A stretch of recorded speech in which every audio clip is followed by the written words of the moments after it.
Hello students, हम लोग विविध प्रश्नावली पे और क्वेश्चन नंबर है 43। क्या कर रहा है? समीकरण x minus y equal to 1 एवं दूसरा दिया है 2x plus Y equal to 8 के आलेख खींचे। फिर क्या कर रहा है कि y अक्ष और इन रेखाओं द्वारा निर्मित त्रिभुजों के शीर्षों का निर्देशांक ज्ञात करें एवं इस त्रिभुज का क्षेत्रफल ज्ञात करें। चलिए देखते हैं। पहले x minus y equal to में 1, ये समीकरण 1 है, और दूसरा है 2x plus Y equal to में 8, ये समीकरण 2 है। यहाँ से देखिए आप समीकरण 1 और 2 से एक एक करके x बराबर में यहाँ पे क्या हो जाएगा, y प्लस का 1 हो जाएगा। अच्छा, y बराबर अगर -1 रखें तो x का मान क्या आ जाएगा, तो माइनस का 1 प्लस का 1 0 आ जाएगा। अगर y बराबर में अगर हम 0 रखते हैं तो x बराबर में क्या आ जाएगा, 0 प्लस का 1 आ जाएगा, है ना जी। चलिए, तो इसके लिए हम लोग एक चार्ट बना लेते हैं, जो हमने अभी हल निकाला है ना उसके लिए। ठीक है, फिर हम लोग आगे इसमें बढ़ेंगे। ध्यान से देखिएगा, 2 हल निकाला, इसके लिए मैं एक यहाँ चार्ट बना लेता हूँ। ठीक है, चलिए देखते हैं एक्स वाई। देखिए y का मान -1 रखे तो x का 0, y का मान 0 रखे तो x का 1 आ गया। अब देखते हैं समीकरण 2 से, ये दूसरे समीकरण से, समीकरण 2 से देखते हैं अब क्या हो जाएगा। यहाँ से y बराबर में हो जाएगा 8 माइनस का 2x। अच्छा, चलिए देखते हैं। यहाँ पर अब हम लोग x बराबर रख देते हैं 0। x बराबर 0 रखने पे क्या होगा, y का मान 8 माइनस 2 गुना में 0 यानी 8 आ जाएगा। अच्छा, फिर हम लोग रख देते हैं x बराबर 4 पर, y का मान क्या हो जाएगा, तो 8 माइनस 2 गुना में 4, तो 8 माइनस 8 0 आ जाएगा। तो इसके लिए भी हम लोग यहाँ पे 2 हल निकाल लिए, इसके लिए भी हम लोग एक चार्ट बना लेते हैं और फिर हम लोग इसका ग्राफ आगे देखेंगे। ठीक है, 2 हल निकालना पड़ेगा ना ग्राफ खींचने के लिए, कम से कम एक्स वाई। एक्स की जगह 0 रखने पे y का 8, x की जगह 4 रखने पे y का 0। अब चलिए इन दोनों का हम लोग यहाँ पर ग्राफ बनाते हैं। ठीक है, तो ये हमारे पास पहले से समीकरण तो दिए ही हैं, और समीकरण के हमने 2 हल निकाले, अब इसका ग्राफ देखें। चलिए, ये हमने ग्राफ ले लिया है, ध्यान से देखिएगा।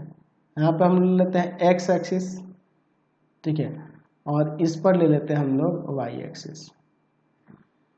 चलिए, अब इसके बाद देखते हैं। यहाँ लिख देते हैं x, इधर आपका x डैश, ये y, और नीचे हम लोग यहाँ ले लेते हैं y डैश। चलिए देखते हैं, 1 2 3 4 5, काफ़ी है x में 5 तक। 1 2 3 4 5 6 7 और फिर ये 8, इसमें हाईएस्ट 8 तक गया y का वैल्यू। माइनस में उतना खास जरूरत है नहीं, माइनस में तो हमने 1 2 तक ही लिया है, -3 काफ़ी है। -1 -2 और ये -3। चलिए, अब इसके बाद देखिए, पहले वाले के लिए x का 0 y का -1, x का 0 और y का -1, ये हो जाएगा। फिर 1 और 0, x का 1 y का 0, ये आपका 1 और 0 हो जाएगा। तो इन दोनों बिंदु से होकर जाने वाली अगर रेखा खींचोगे तो वो रेखा कैसे जाएगी, ऐसे जाएगी, इन दोनों बिंदु से ना होकर जाएगी जी। और इसका समीकरण हम लोग यहाँ पे दर्शा देते हैं। ठीक है, इसका समीकरण क्या है, तो इसका समीकरण हमारे पास है, आपके पास ऊपर दिया है ना जी। क्या था पहला समीकरण, x minus y equal to में 1 था, शायद यही ना था, देख लेते हैं एक बार। ठीक है, दूसरे वाले के लिए तरफ चलते हैं, दूसरे वाले की तरफ चलते हैं। ठीक है, दूसरे वाले के लिए चलिए देखिए, x का है 0, y का 8, ये रहा 0 8। दूसरा है फिर उसके बाद 4 0, ये रहा 4 0। इन दो बिंदुओं से होकर जाने वाली अगर आप रेखा खींचना चाहेंगे तो वो रेखा कुछ इस तरह से जाएगी, ऐसे ही ना जाएगी। चलिए, तो इसका समीकरण लिख देते हैं, 2x प्लस का y बराबर में 8। क्या कह रहा है आपके क्वेश्चन में कि y अक्ष और इन दो रेखाओं से घिरे त्रिभुज, तो ये देखिए y अक्ष और इन दोनों रेखाओं से घिरा हुआ त्रिभुज ये होगा। ठीक है, इसका नाम दे देते हैं a, शीर्ष ये हो जाएगा, दूसरा ये b हो जाएगा, और तीसरा ये c का निर्देशांक क्या हो जाएगा, x का 3 और y का 2। तो यहाँ पे लिखेंगे कि y अक्ष तथा दोनों रेखाओं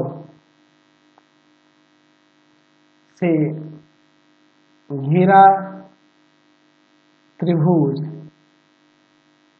ABC, त्रिभुज ABC है, जिसके शीर्षों के निर्देशांक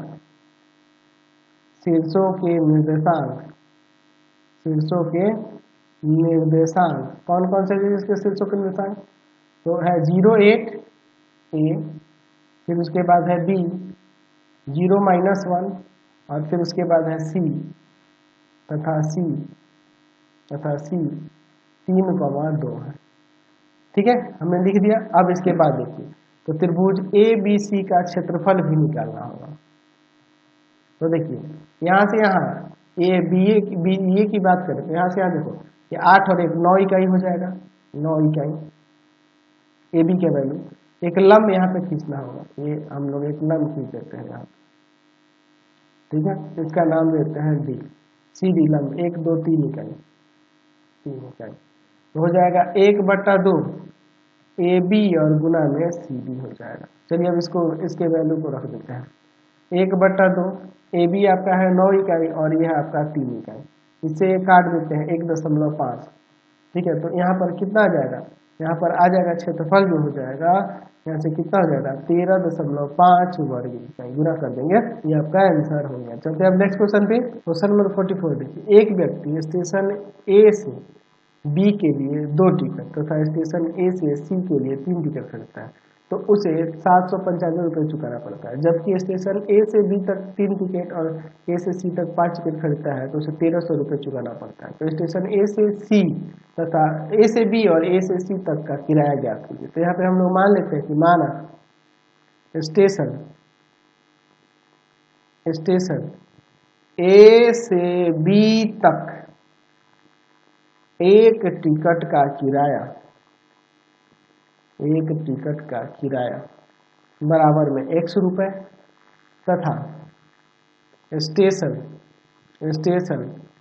ए से सी तक एक टिकट का किराया, ये हम लोग y रुपये ले लेते हैं। अब देखते हैं प्रश्न से क्या कह रहा है। प्रश्न से देखिए अब क्या कह रहा है कि एक व्यक्ति ए से बी के लिए 2 टिकट, तो एक का 2x रुपया है तो 2 का 2x रुपया, और ए से सी के लिए 3 टिकट तो 3y रुपया, टोटल मिला के 795 रुपये लगता है। फिर क्या कह रहा है कि ए से सी के लिए व्यक्ति जो ए से बी के लिए 3 टिकट लेता है, ये 3x रुपया, और ए से सी के लिए 5 टिकट लेता है, तो कुल मिलाकर 1300 रुपये से चुकाने पड़ते हैं। समीकरण 2 है। अब इन दोनों को सॉल्व करते हैं। समीकरण 1 में हम लोग 3 से और समीकरण 2 में हम लोग 2 से गुणा कर लेते हैं। लिखते हैं समीकरण 1 तथा समीकरण 2 से।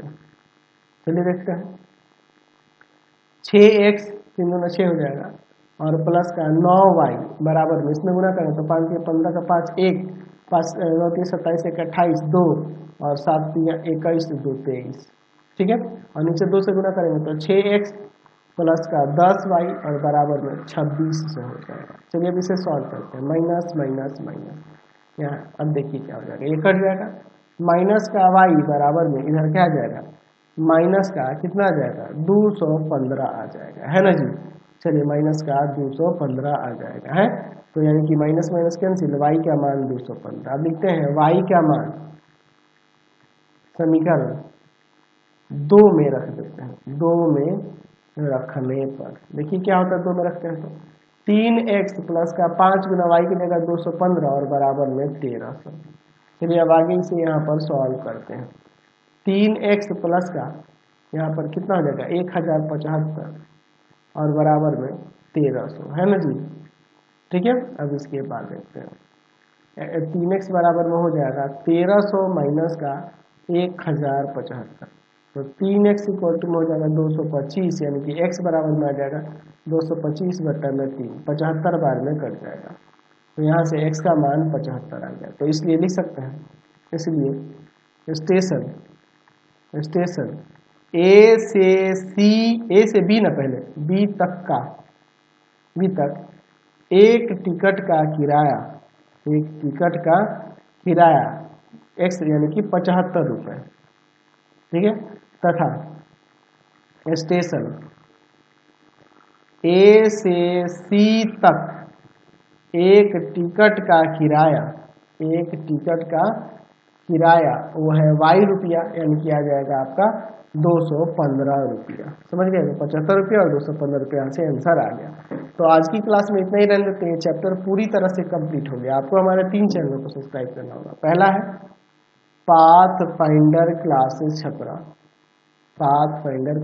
छपरा, दूसरा है आपके पास भारती भवन रविकांत सर, रविकांत सर, और तीसरा चैनल है Ravikant sir, Ravikant sir RD Sharma solution, RD Sharma solution.